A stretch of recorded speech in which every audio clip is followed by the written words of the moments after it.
আল্লাহ সুবহানাহু ওয়া তাআলা বলছে যে মুহাম্মদ আপনার উম্মতদেরকে বলে দিন ইল্লা মান তাব, যে অপরাধ গুনাহ থেকে ফিরে আসে, তওবা করে, ওয়া আমানা ঈমান আনে, ওয়া আমিলা আমালান সালিহা, তার হাজার লক্ষ সহস্র কোটি গুনাহ থাকুক, তার গুনাহ আসমানের মেঘমালা পর্যন্ত পৌঁছে যাক, এই পুরো জমিন তার একজনের গুনায় পরিপূর্ণ হয়ে যাক, ওই মহিলার গুনাহ জমিন পূর্ণ হয়ে যাক, ওই পুরুষের গুনাহ জমিন পূর্ণ হয়ে যাক। মুহাম্মদ সাল্লাল্লাহু আলাইহি ওয়াসাল্লাম আপনার উম্মতকে বলেন, সে যদি তার গুনাহকে মাপার দরকার নাই, তার গুনাহ কত কত ওজন কত সংখ্যা মাপার দরকার নাই, ওকে বলেন। এটা সূরা ফুরকানের আয়াত। আমি কোন হাদিস বলছি না যে আপনি জাল বলবেন, দঈফ বলবেন, মুনকার বলবেন, মওযু বলবেন, তর্ক বিতর্ক শুরু করে দেবেন। এটা কোরআনুল কারীমের আয়াত, এর অনুবাদ করছি।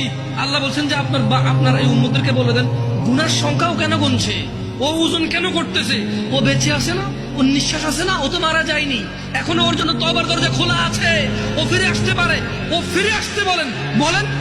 ও বলুক আল্লাহ যা করেছি আর করবো, তাহলে তওবা করছে, কি করছে, তওবা। এবার বলতেছি আল্লাহ তাকে বলেন ওয়া আমানা, ঈমান আনতে বলেন, ওয়া আমিলা আমালান সালিহা, ভালো কাজ করতে বলেন, এবং তাকে বলে দিন আমি আল্লাহ ফাউলাইকা ইউবাদদিলুল্লাহু সাইয়্যাতিহিম হাসানাত, তাকে বলে দিন তার পূর্বের সমস্ত গুনাহ আমি নেকিতে পরিবর্তন করব। ওয়া কানা আল্লাহু গফুরার রহিমা, কারণ আল্লাহ অতীব দয়ালু ও ক্ষমাশীল। আমি চলে গেলাম, তুমি থেকে যাও, আমি এখন চলে গেলাম, তুমি থেকে যাও।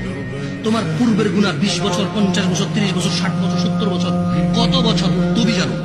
তোমার রব বলেছে ফিরে আসো, যে গুনাহ ফিরে আসো, এগুলো আর করা যাবে না। আগের সমস্ত গুনার জন্য এবার ঈমান আনো, ভালো কাজ করো, আর খারাপ কাজ করো, আগের সব গুনাহকে নেকি